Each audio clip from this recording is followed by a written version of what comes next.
ci ki nga xamante ni mooy le premier ministre Ousmane Sonko peut-être que depuis bi ñu wanee image yi bëri na réaction yu ci am muy le fait que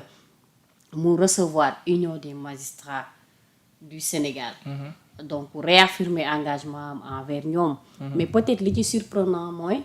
gis nañu ku mel ni honorable député Pape Djibril Fall mu fustiger leen comme quoi que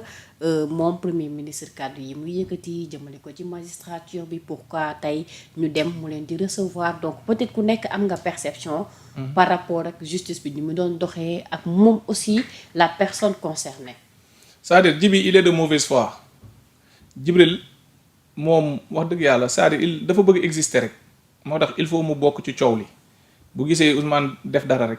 lu acte bi salutaire il faut mu bokk ci coow li jéem a jël contresens nager à contre-courant mais bu ko bàyyiwul dana mujj lap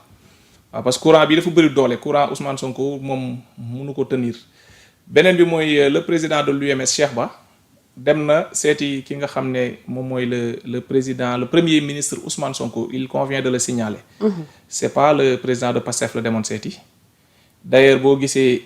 Pastef ci page du président Ousmane Sonko bi boo demee jusqu'au moment où l'on parle publier wuñu ko ci page boobu mais ñu ngi ko publier ci page primature signé le premier ministre Ousmane Sonko binduñu président Ousmane Sonko de mais le premier ministre Ousmane Sonko donc c'est un ministre le premier ministre de la République du Sénégal moom moo leen recevoir te tamit Ousmane Sonko ba ci waxam yi mujj yi muy wax jëmale ko ci justice mu nekk wax yoo xam ne nit ñi dañuy jugé ne wax yi xaw a tar la dëgg la bu wér la sénégalais yépp ko gis c'est-à-dire musul nag wax ne dafa wax moom Ousmane Sonko moo wax ne ñi ëpp ci magistrat yi ñu baax lañ ñu jub lañ. ñu ëpp ci magistrat yi maanaam tey bu ñu jëloon nan mën nañ ni foofu ceeb bi moo ëpp tànn bi waaye problème bi fan la nekk mooy lu yàqu Sénégal loxo justice a ngi ci te lépp lu yàqu ci justice loxo tànn yooyu nga xam ne ñoo nekk ci biir justice ña nga ca. léegi nag problème bi mooy tànn yooyu ne ci ceeb bi nañ leen seppi sànni te ça. loolu mu wax loolu mooy dëgg munoo ñëw nga foog ne justice ñi nga xam ne ñoom ñoo ko seq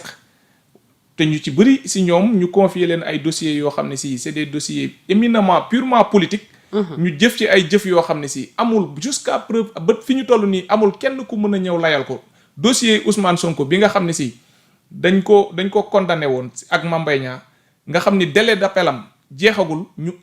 enrôler dossier bi. ñëw jugé waat ko en appel te moom il était dans les délais pour mu mën a demander appel.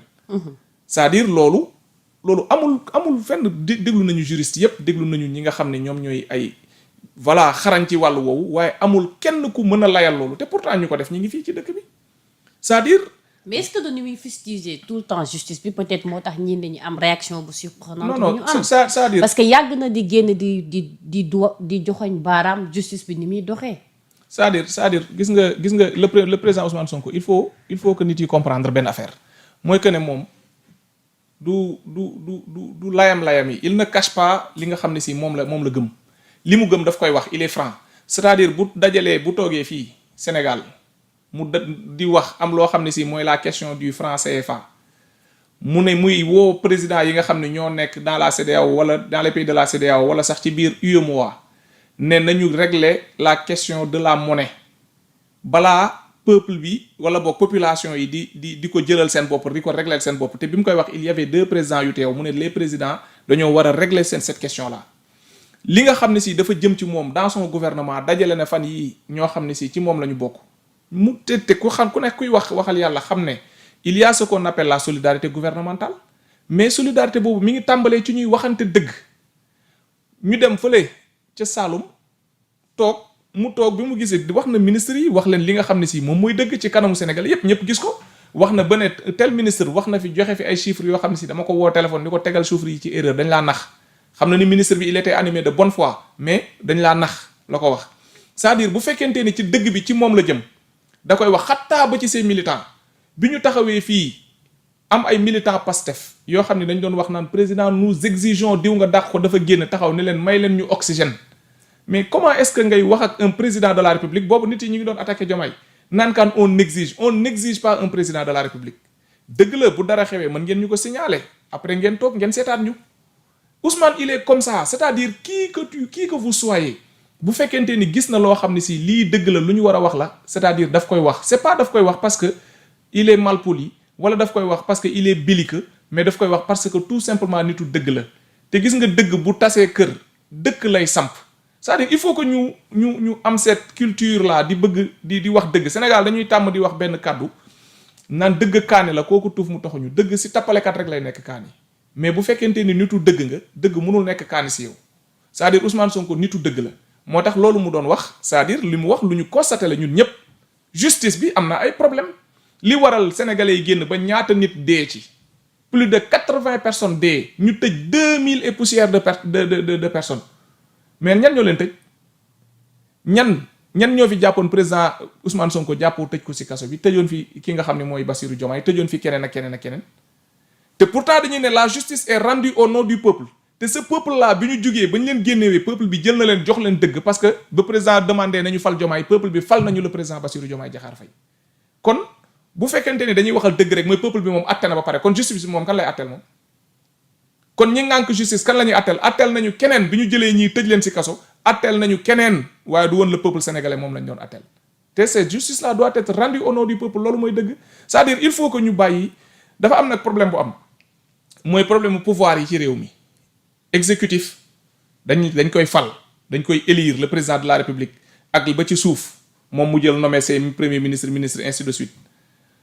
législatif dañ leen di élire président assemblée ba ci membre 165 députés yépp ba mu jeex ñoom ñépp dañ leen a fal beneen pouvoir ba nag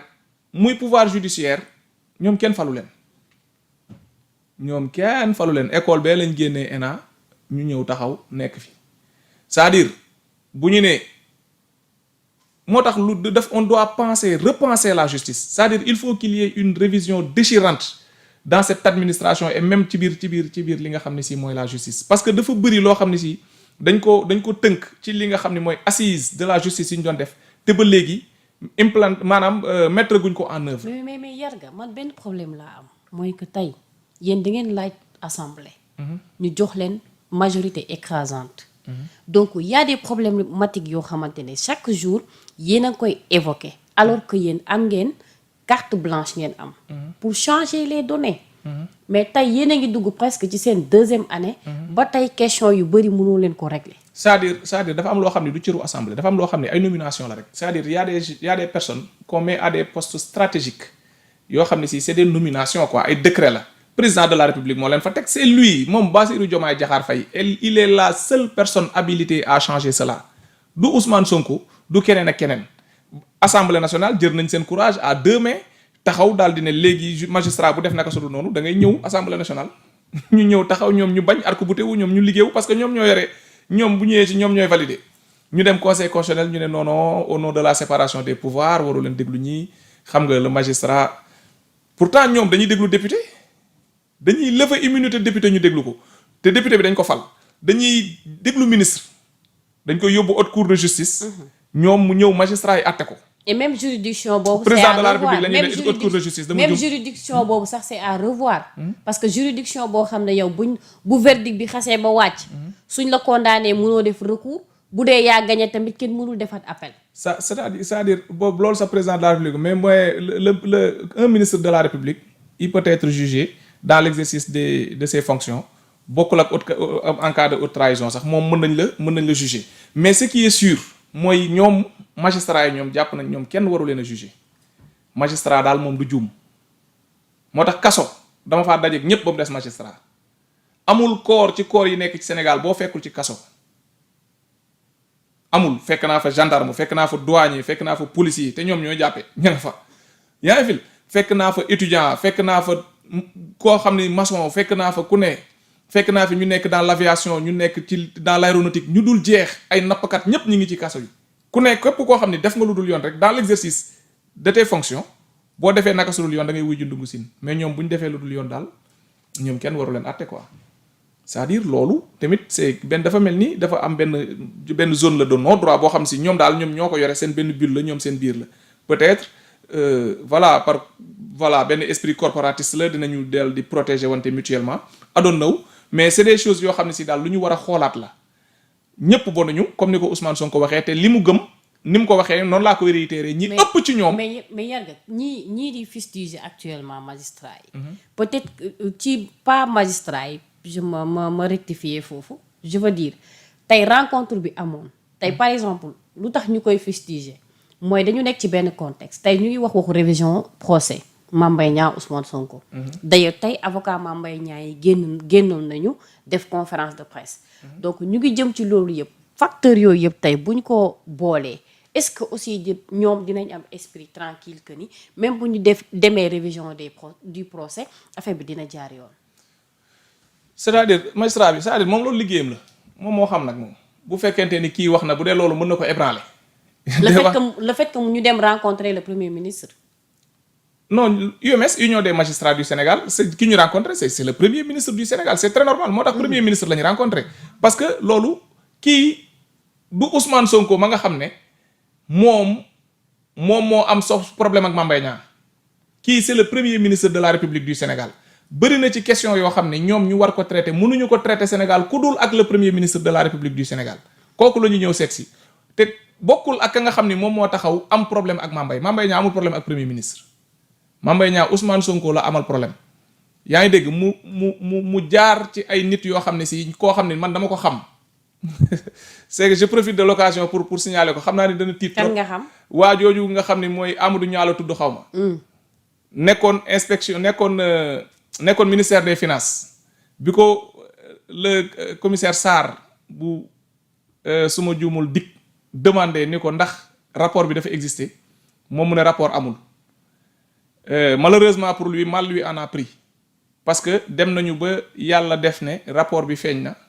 ba tegu ci table premier ministre ba ñu jébbal ko le comment on appelle ça ministre de la justice ba mu demandé waat que ne nañu tijjiwaat dossier bi parce que am na un élément boo xam ne si mais est-ce que réellement élément bu nouveau la. ah pourquoi pas parce que dañoo waxoon ne amul mais si xam nga la moo tax parce que dañoo waxoon ne élément boobu amul musul exister léegi nag ñu génnee élément bi mi ngi nekk sur la table parce que tout simplement ñoom ñoo ci estampillé confidentiel bis boo ko génnee dinañ la condamner pour recel de documents administratifs boo ko génnewul ñu condamner la ne la da nga diffamer nit ki mu nekk comme benn épée de Damoclès bu ñu la tiimale sëgg dee si gi dee c'est-à-dire ñoom ñoo ko tey ñoom ñooy defee noonu caay-caayu ñi fi nekkoon la su neexoon ku mu neexoon tey fii ci réew mi nga def ko document yi nga xam si nit ñi ngi naan document nangam nga def ci kii rek ñëw porter ko plainte estampillé ci confidentiel porter ko plainte c'est-à-dire loolu arme la yoo xam ne si maanaam gouvernants yi dañ koy utiliser pour à chaque fois suñu bëggee disqualifier un adversaire potentiel koo xam ne si xam nañ ne kii il est capable de les battre bis bu ñu demee élection arme la yoo xam ne Macky Sall da ko doon utiliser moo tax mu voté fi ay L29 L30 L31 L54 genre quelque chose yoo xam si ñu ngi nekk ci code électoral bi pour jéem a rek disqualifier nit ci li nga xam ne si les candidats ci li nga xam ne si moom mooy présidentiel yi ñu jëmoon loolu kese moom moo taxoon mu bàyyi ko fi essayé na ak affaire Adji Sarr ça n'a pas marché mu ne naa jéem a xool feneen ñu dem ci Mame Mbaye Niang